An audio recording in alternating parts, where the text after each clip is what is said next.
আজকাল না প্রতিদিনের সকালটা শুরু হয় রান্নাঘরের ব্যস্ততায়।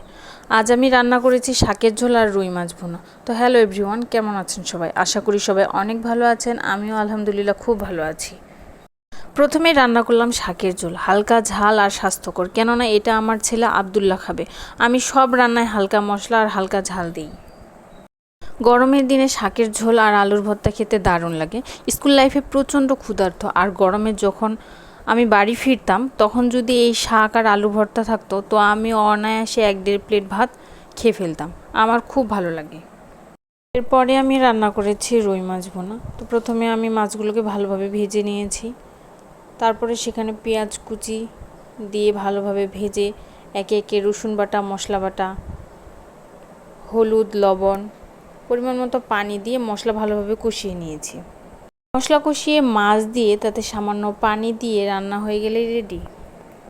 এদিকে রান্না শেষ করে আবদুল্লাহকে খাইয়ে আমিও খেতে বসে গেছি। গরম ভাত, রুই মাছ আর শাকের ঝোল খেতে অসাধারণ।